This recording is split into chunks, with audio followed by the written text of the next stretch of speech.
Kaleshwaram project కోసం ఖర్చు పెట్టిన 1,38,000 కోట్ల ప్రజాధనం గోదావరి పాలైనట్టేనా?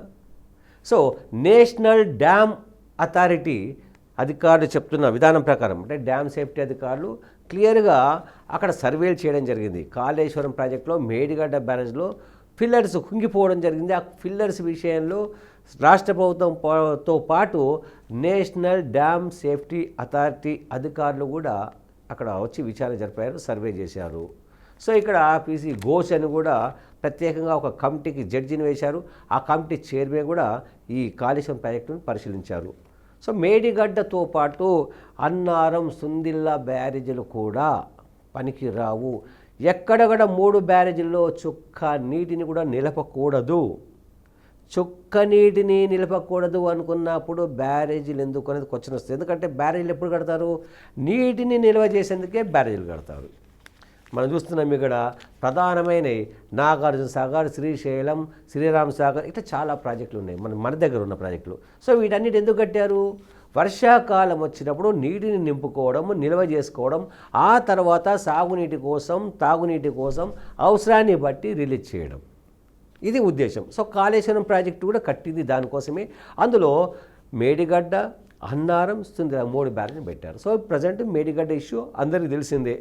అది పిల్లర్స్ కుంగిపోయి రిపేర్ చేయాలని దానికోసం ప్రత్యేకంగా national dam safety authority committee వచ్చింది. స్టేట్ కమిటీ ఇరిగేషన్ ప్రాజెక్టు అధికారులు కూడా పోవడం జరిగింది.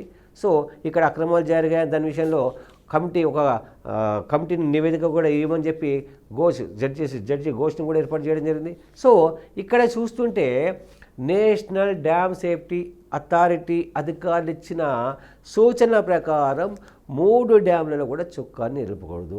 వచ్చిన నీళ్ళు వచ్చినట్టే వదిలేయాలి. అంటే వచ్చిన నీటి వచ్చినప్పుడే వదిలేస్తే వర్షాకాలం తర్వాత ఒక చుక్క నీళ్ళు ఉన్నాయి కదా, మరి లేనప్పుడు ప్రజెంట్ సిచ్యువేషన్ మనం చూసాం, వర్షాలు సరిగా పడక పంటలు ఎండిపోయాయి. అంటే నీళ్ళు లేక, మరి నీళ్ళు లేనప్పుడు డ్యామ్ని ఏం చేయాలి? వచ్చినట్టు ఎత్తిపోయాలి. మరి ఆ రిపేర్ కూడా చేయనికి వస్తుందా? దాని గురించి కూడా ఇమ్మీడియట్లీ చేసే పరిస్థితి లేదు. మరి ఇది చేయకపోతే ప్రభుత్వం మీద విమర్శలు. మొన్న కూడా డ్యాంలో నీళ్ళు లేవు కాబట్టి కాంగ్రెస్ ప్రభుత్వమే ఖాళీ చేసిందని. నిజానికి కాంగ్రెస్ ప్రభుత్వం అధికారంలోకి వచ్చేసరికి December 7th, అప్పటికే వర్షాకాలం పూర్తయింది, నీళ్ళు కూడా లేవు. సో ఆ పాపం ఎవరిదనేది పక్కన పెడితే ఈసారి కూడా సేమ్ అదే సిచ్యువేషన్ రిపీట్ కానుందా? మరి రిపీట్ అయితే రాష్ట్రంలో చాలా అంటే చెరువులు నింపాలి, అన్నీ నింపాలి. మరి ప్రాజెక్టులు నీళ్ళు లేకపోతే సాగునీటికి ఎట్లా ఇస్తారు? తాగునీటి విషయం పక్కన పెడితే సాగునీటి కావాలి కదా. సో మరి ఎవరు బ్లేమ్ అవుతారు? మరి ప్రాజెక్టు ఉంటుందా? ఇక్కడ సీఎం రేవంత్ రెడ్డి మాత్రం క్యాబినెట్ మీటింగ్లో చెప్తున్నారు, మేము గత ప్రభుత్వం కట్టిన కన్స్ట్రక్షన్ని మేము పాడు చేయము, ఆ డబ్బుని వేస్ట్ చేయము అని. కానీ నేషనల్ డ్యామ్ సేఫ్టీ అథారిటీ ఏం చెప్తుంది? అసలు చుక్క నీళ్ళు కూడా నిలిపోద్దు అని చెప్తుంది.